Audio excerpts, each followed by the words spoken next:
Assalamualaikum warahmatullahi wabarakatuh. Kita sudah membahas tentang hadis dhaif kemarin. Ada berapa Pak pembagiannya kemarin itu? Ada 49 Pak ya. Ya, di dalam kitab Ibnu Shalah itu sudah dijelaskan. Nah, sekarang saya ingin menekankan dulu di awal apa perbedaan antara hadis sahih, hadis hasan dan hadis dhaif, Pak. Nah, itu kan ada hadis sahih. Kemudian ada hadis yang hasan. Kemudian hadis dhaif. Ya. Mudah-mudahan masih ingat kemarin Pak ada hadis sahih itu syaratnya 5. Nah, yang pertama sanadnya bersambung, yang kedua periwayatnya adil juga dobit. Adil itu tentang keislamannya, personalitinya. Dobit itu hafalannya atau intelijensinya, baik dari hafalan maupun tulisan, akurasi tulisan. Tidak ada pertentangan dan tidak ada cacat atau illat. Itulah hadis sahih, Pak. Lalu bagaimana dengan hadis hasan? Nah, dari yang 5 ini, Pak, bedanya sahih dengan hasan. Di situ tadi ada dobit. Dobit itu hafalan maupun akurasi tulisan. Jadi kalau hadis hasan dia lebih rendah, Pak. Kurang lebih rendah kualitas hafalan maupun kualitas akurasi tulisannya. Jadi ketika disuruh diimla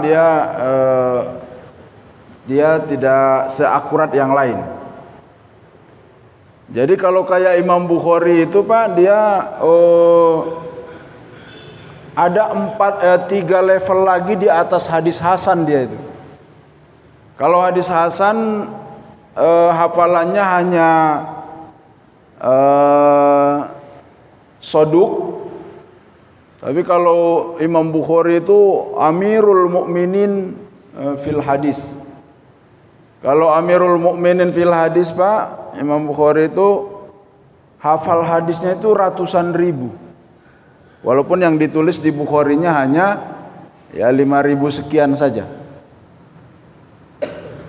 Jadi untuk dikatakan bisa meriwayatkan hadis sahih, orang tersebut minimal dia hafiz, minimal dia itu sikoh gitu.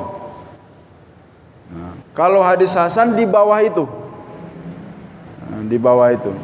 Jadi kata kuncinya adalah kurang dari kualitasnya. Kualitas hafalannya kurang dari periwayat yang sahih. Lalu bagaimana dengan hadis dhaif? Nah, hadis dhaif itu tadi ada 5 ya. Gugur salah satunya atau hilang salah satunya. Boleh dipegang Pak ya. Hadis sahih memenuhi 5 kriteria. Hadis hasan dobitnya kurang dikit. Hadis dhaif hilang salah satu dari yang 5. Nah, itu minimalnya. Ambang batasnya itu hilang 1. Kalau hilang 2 apalagi? Hilang 3 komok gitu.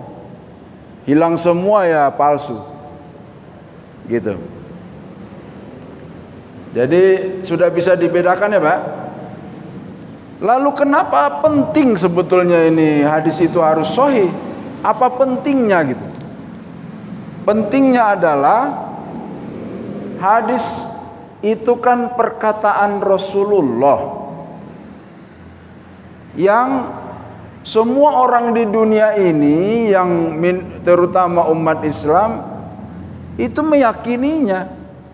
Lalu kalau kita mencoba-coba membuat hadis atas nama Rasulullah lalu keliru, ya tentu itu menyesatkan banyak orang.